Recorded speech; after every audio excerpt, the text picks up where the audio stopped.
What's up, guys? This was my leg session from Tuesday. This actually ended up being maybe my favorite session of the week. This is the second warm-up set. This is 60 kilograms. I always start with the bar, then I do 60 kilograms, then I usually do 90 kilograms, and then I go for my top set. For this workout, I don't know if you guys managed to see the drip, but I'm rocking different shoes. Usually I squat with Olympic shoes, which are the best shoes for squatting, obviously, because you have the heel elevated and also the support for your foot is perfect. Basically, it's a hard, flat surface and it's perfect for squatting. But this time, for some reason, I didn't grab my Ollie shoes. I grabbed these suckers. These are considered barefoot shoes. They were very cheap and they're really comfortable. They're not fully barefoot. Like, the difference between actually being barefoot and wearing these shoes is huge. There's a huge difference. But I'm surprised at how this went, because I never squat with without my Olympic shoes, and I was kind of hesitant squatting with these shoes, but for some reason the squats went pretty okay. I'm actually pretty happy with the result.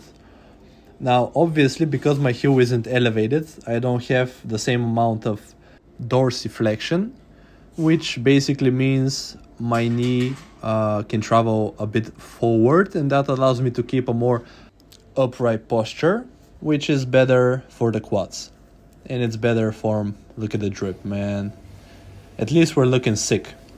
But yeah, so basically with these shoes, the support was good. I can really feel my toes like gripping the floor, if that makes sense. And that allowed me to really keep my balance.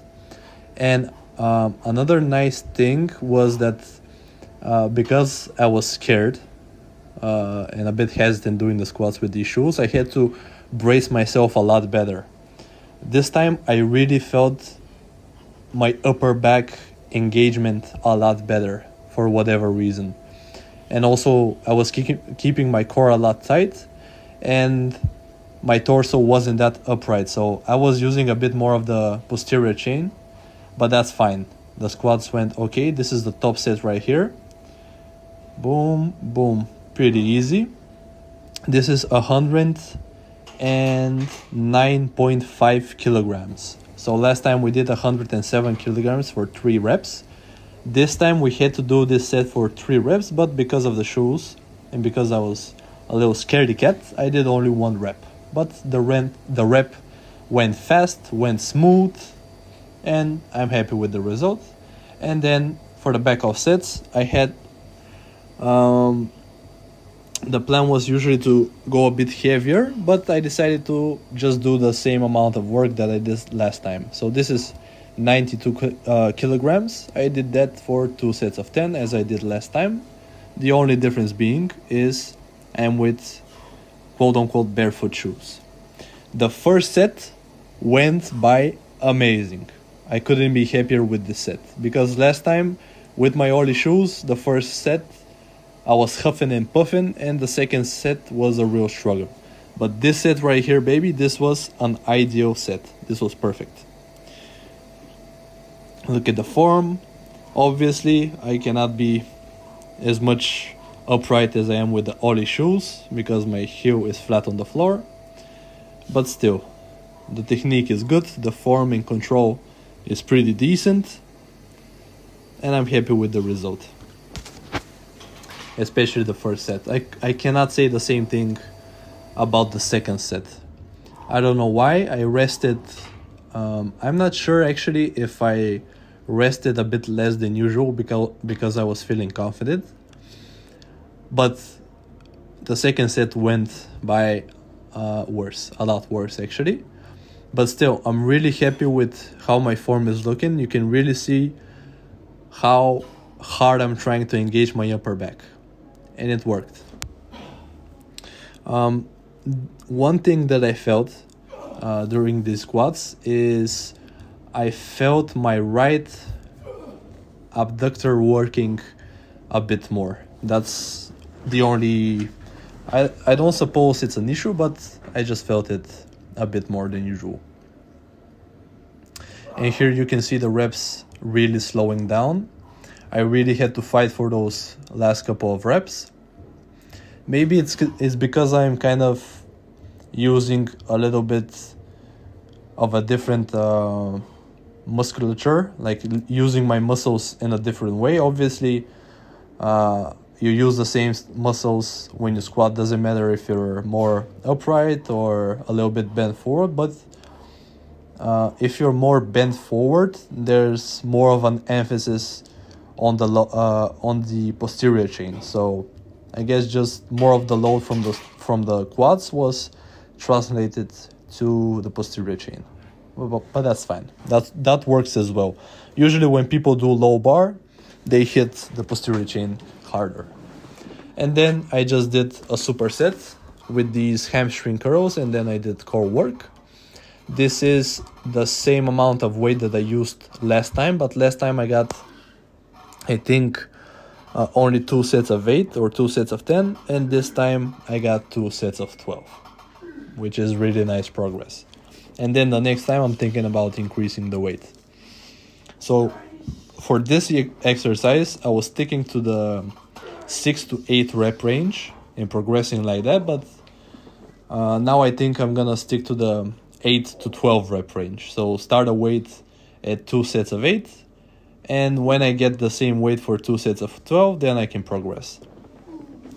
And this is my new favorite ab exercise, the weighted incline crunches. This is the first time that I'm laying all the way back down so I can let my abs stretch a bit more.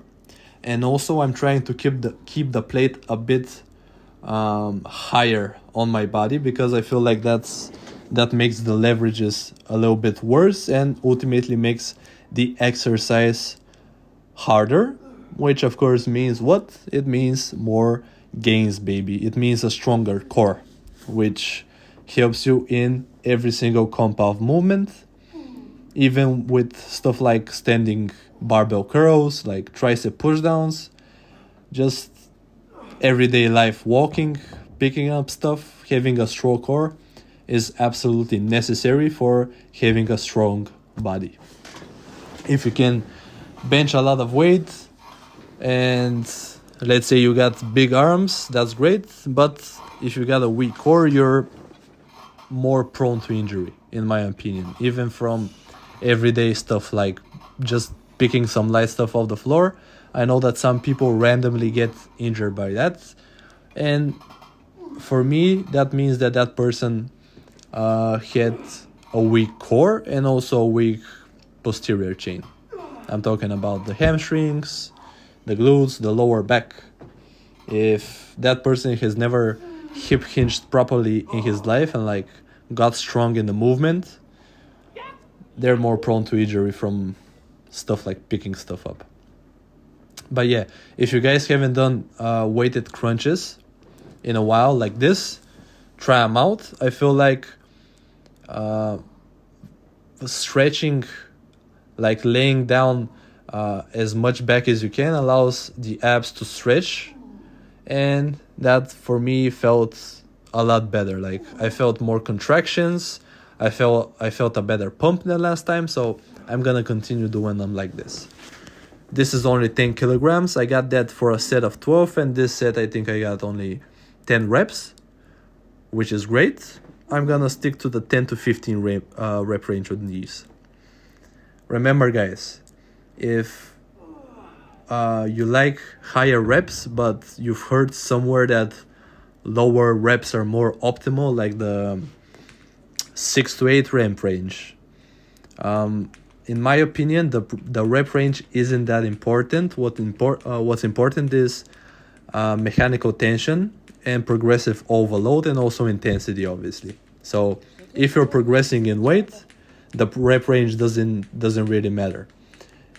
If you're getting stronger and also your workouts are intense, meaning you get close to failure, you're gonna see some gains obviously. Here I'm pretty happy with my results with the jump rope.